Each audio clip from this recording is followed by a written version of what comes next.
English shorthand 120 words per minute. Kailas Chandra's shorthand transcriptions. Volume 6. Transcription number 126. Please get ready. Start. Sir, I agree wholeheartedly with the sentiments expressed in favor of public cooperation. In favor of the importance of public cooperation, I would like to place this question of public cooperation much higher than they have done in relation to the success of our 5-year plans. It is indispensable for the success of the 5-year plans, not only for the 5-year plans, but also for the progress of the country in every direction. Public cooperation is of supreme importance.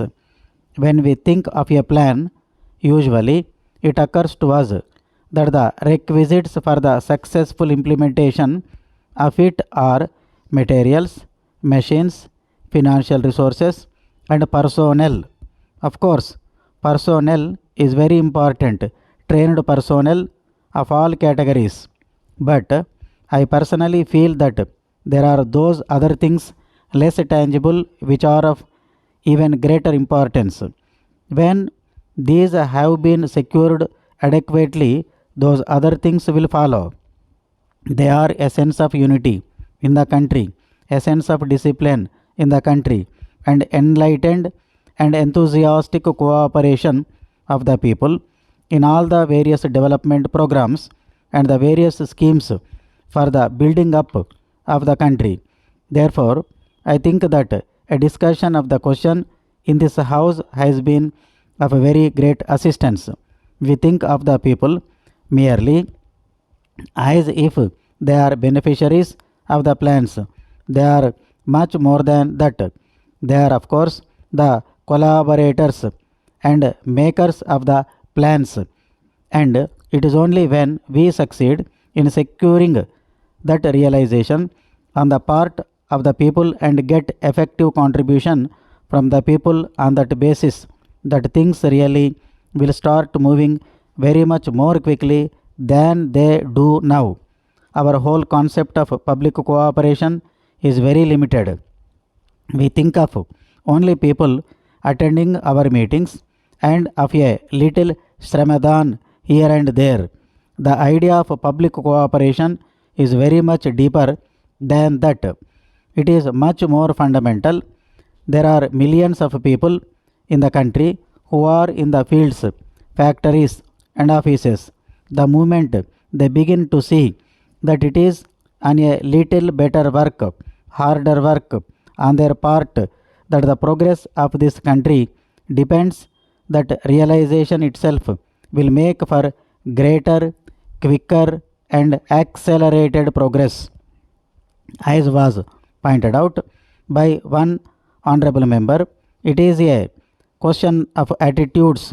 It is a question of certain perception, a certain understanding. There has to be an understanding of what is going on in the country, what the prospects are before us, how they are related to our welfare as individuals and as families, and also to the welfare of posterity.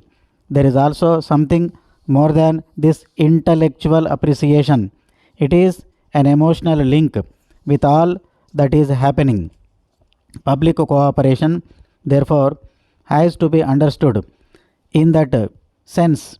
It is the atmosphere which is created in the country in which all these schemes and all these development programs are going to function, that is important for their success. That atmosphere depends upon the people, their minds, and their attitudes. There is also the question of resources. People help not only by their work, the resources also are drawn from them. They pay in various ways, taxes, loans, etc.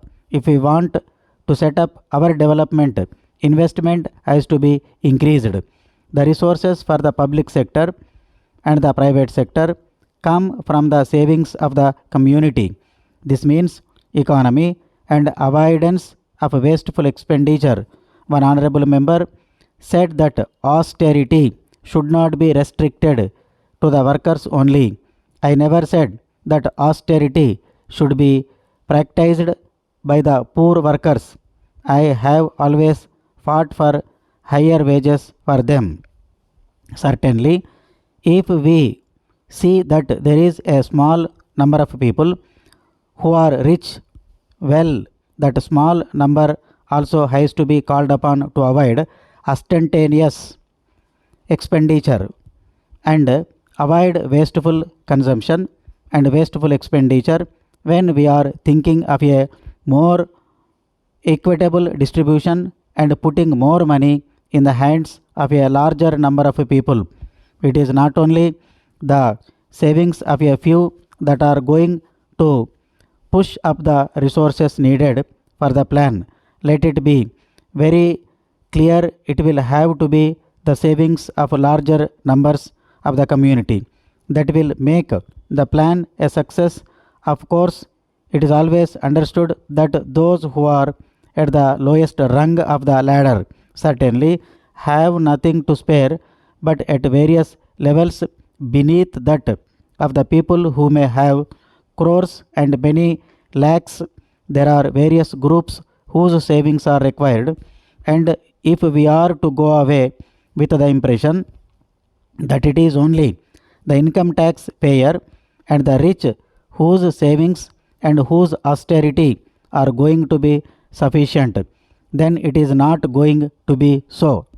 The question of harder work, more honest work economy, austerity in various degrees, all these are important for the plan.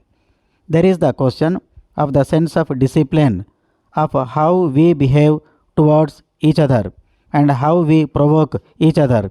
The occasion may be very small, but it may appear at the time to be something of a crisis. But when it is considered in relation to the vast question development of the country, the future of the country, that small trouble which arises out of one thing or the other pales into insignificance, even from the point of view of the larger interest of those very groups. If they create disturbances, if they create a commotion, if they create a sense of insecurity, that is bound to hamper the progress of the plan, and they will suffer among others, perhaps much more than by anything that they may gain by the things which provoke them into those things. It is just incidentally that I have mentioned this. There, the people have to cooperate, but there is the other aspect. Of course, they have to bear the brunt of it. The initiative for public cooperation has to be theirs.